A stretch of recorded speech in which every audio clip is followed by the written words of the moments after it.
Olá, está no ar mais um programa A Polêmica especial Eleições 2016. E hoje, com muito prazer, nós vamos receber o José Roberto Crespo, ele que é presidente do Sindicato dos Médicos de Campos e está aqui para fazer um panorama, um raio-x da saúde pública municipal. José Roberto, queria, logo nesse primeiro bloco, que o senhor me respondesse o seguinte: o que é necessário de fato para atender a população na saúde com qualidade? Bem, a primeira coisa é investir na saúde, investir concretamente. O que a gente viu hoje? O município ele alega que ele investiu um percentual alto no sistema de saúde. Só que esse percentual ele não se reporta na qualidade do dia a dia. A gente vê a população sofrendo, sem leitos, sem vagas, sem consultas, sem condições de ser atendida. Então essa dificuldade ela precisa ser resolvida, essa engrenagem ela precisa ser melhor feita no município.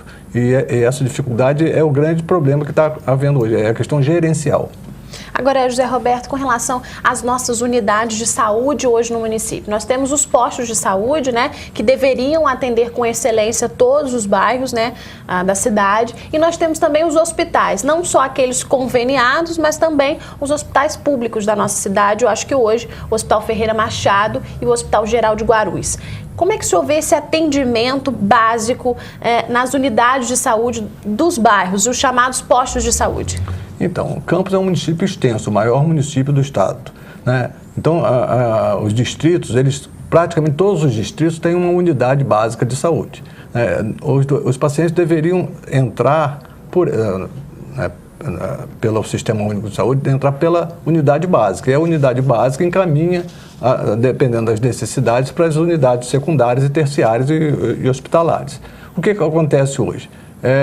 A população ela não acredita nessa unidade básica, ela não se sente segura, então ela pega a ambulância que tem no posto e transfere para uma unidade de maior resolutividade, vai para os hospitais, vai para o HGG, vai para o PU, vai para a UPA, vai para outros lugares.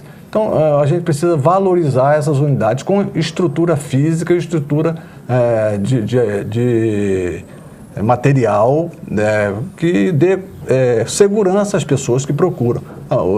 Quando leva seus filhos para serem atendidos pelo pediatra, fazer um exame. Então, hoje, nós estamos no século XXI. As pessoas querem ver se a criança tem um raio-x e tem uma pneumonia ou não. Ela quer saber e olhar. Não tem pneumonia. Não adianta só o médico examinar e auscultar e dizer clinicamente que ela não tem nada, que ele fica sempre desconfiado. Essa relação médico-paciente, ela vem se deteriorando ao longo do tempo. Por quê? Porque a mídia também, ela mostra para as pessoas, vamos dizer, a qualidade. Elas querem exigir cada vez mais condições de vida.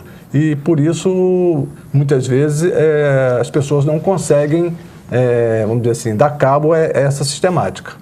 Agora, José Roberto, quais são as especialidades que atendem hoje nesses postos de saúde e quais o senhor acha que deveriam existir? Que a população hoje pode contar com que tipo de atendimento nos postos de saúde? Os postos de saúde têm que ser atendimento básico, clínica médica, pediatria e ginecologia. Quando pode, hoje também não tem muito ginecologista, não tem muito pediatra, então essas dificuldades existem. Antigamente existia, cada unidade básica tinha uma especialidade dessas 3 clínicas, e hoje já tem dificuldade de você conseguir um ginecologista, de você conseguir um pediatra, mas de qualquer maneira tem que ter uma condição em que essas 3 especialidades tenham uma acessibilidade fácil para esses pacientes, que são os problemas mais comuns.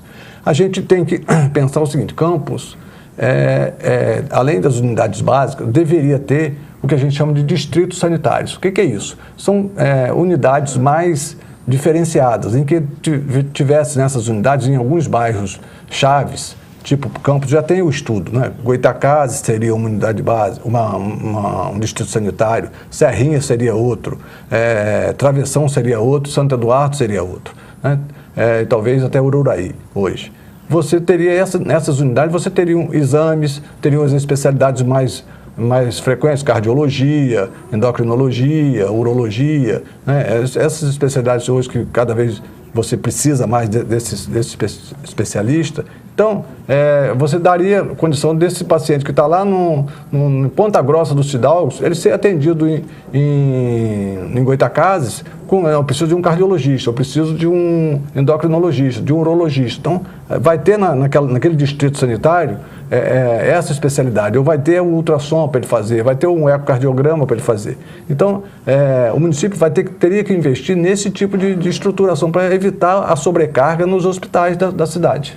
Agora, José Roberto, outra dificuldade, denúncias, né, que a gente vê, inclusive reportadas aí pelo jornalismo da nossa cidade, é com relação à falta de material, né, e de estrutura dos postos de saúde. A gente tem aí informações, até denúncias, de que alguns postos de saúde, principalmente até pontos de vacinação do município, já não tem mais um algodão quando acaba de fazer a vacinação. A gente já recebeu denúncias de pacientes que acabam de ser vacinados e colocam uma fita crepe no lugar onde deveria ser um esparadrapo. Como é que está essa situação da falta de material e da falta de estrutura dos postos de saúde hoje em Campos?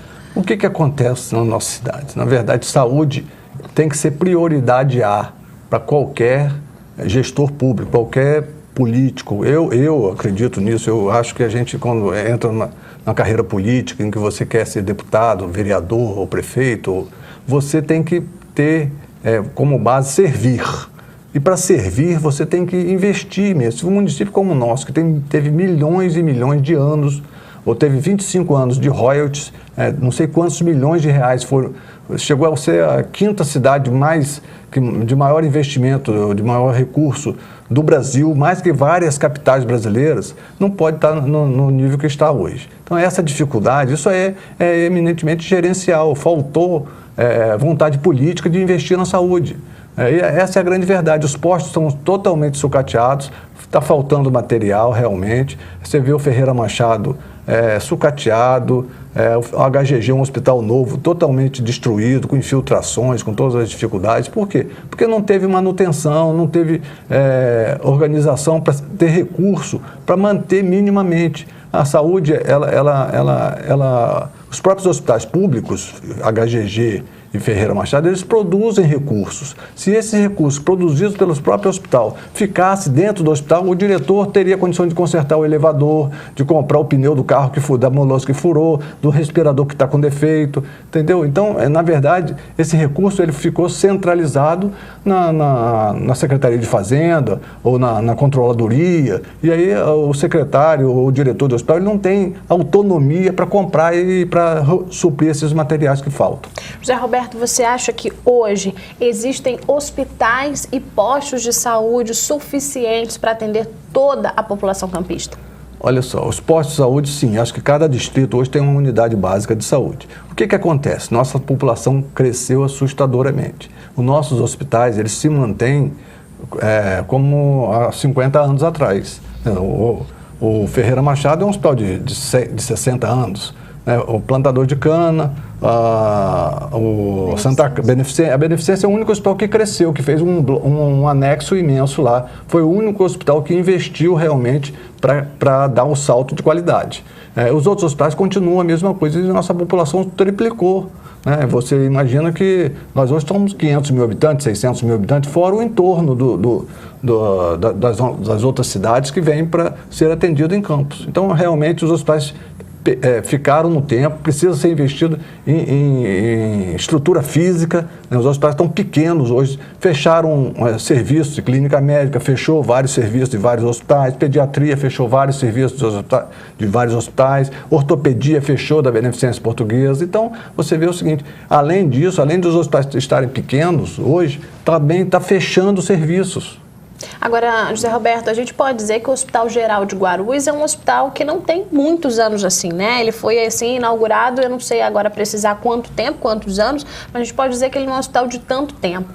Como é que o senhor vê essa falta de estrutura, noticiada também aí muito pela imprensa, com relação a essa falta de estrutura, né? Animais que aparecem lá dentro, ratos, cobras, isso tudo que aparece dentro do hospital, fora as condições. Nós tivemos agora recentemente uma jovem jovem de 22 anos que tentou o atendimento, né, e não conseguiu no hospital, teve que ser atendida no chão, porque não tinha uma maca, e acabou isso vazando aí nas redes sociais. O relato de um profissional médico, que com certeza o senhor deve conhecer, e que ficou, assim, apavorado com tudo aquilo que ele viu. Como é que o senhor, enquanto presidente do Sindicato dos Médicos, viu essas duas situações? O relato de um médico que passou por essa situação e a falta de estrutura do Hospital Geral de Guarulhos.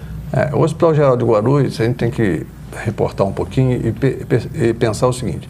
Guarulhos hoje é a mesma população de Macaé. É praticamente a cidade de Macaé. Tem 186 mil habitantes, 190 mil habitantes. É a população de Macaé. 200 mil. Macaé tem 250 mil, talvez. Né? Então, você imagina o seguinte. E o hospital foi preparado para não ter emergência. Né? Mas como depois que o hospital foi criado e que foi visto que a população de Guarulhos é uma população de uma outra, como se fosse uma outra cidade, teve que se abrir a emergência. Então foi se adaptando o hospital ao setor de emergência, que hoje está, vamos dizer assim, não está qualificado, não está estruturado para receber esse volume de pessoas que chegam para ser atendido lá. Então o hospital precisa ser melhor ter aumentado a sua estrutura física. Ao mesmo tempo, o hospital é construído num pântano. Aquilo ali, você for lá atrás, é um buraco e tal, que foi aterrado. Então, existe todas essas dificuldades. É claro que você não pode ter rato no hospital, isso aí é inadmissível, né? Agora, o hospital ele precisa crescer, mais uma unidade, quer dizer, que precisa aumentar. Ele foi construído por módulos, então tem área física, tem estrutura de pátio lá para você construir mais outros módulos de serviços ou fazer uma nova emergência, entendeu? É só ter determinação política, vontade política para fazer. Como é que o senhor vê a situação desse médico que a gente comentou, que passou por esse atendimento e não conseguiu aí de alguma forma ajudar essa jovem de 22 anos? Então, isso aí é outra coisa, é o desespero, né? Você chegar, o hospital é porta aberta 24 horas, como é o Ferreira Machado, né? O doente chega na sua porta, você tem que resolver. Onde que vai ser? Vai ser nessa sala, vai ser na outra, vai ser no corredor? O médico, eu sempre falo, o médico foi formado para salvar. Ele não vai perguntar se é branco, se é preto, se é bandido, se não é, se é rico, se é pobre. Ele está ali para salvar. Então ele vai, não tem maca, vai no chão, vai na cadeira, vai onde tiver, você tem que ir para o centro cirúrgico, o elevador está quebrado, ele leva no colo e vai para o centro cirúrgico. Então as pessoas, os profissionais, eles que trabalham nesse tipo de unidade de emergência, eles estão 24 horas por dia acesos e preparados e ao mesmo tempo com essa determinação de tentar salvar quando chega na sua frente. E aí é o desespero, grita o colega, grita a enfermeira, todo mundo para tentar ajudar no máximo possível naquele momento. Chegamos ao fim do primeiro bloco do programa A Polêmica, daqui a pouquinho a gente volta.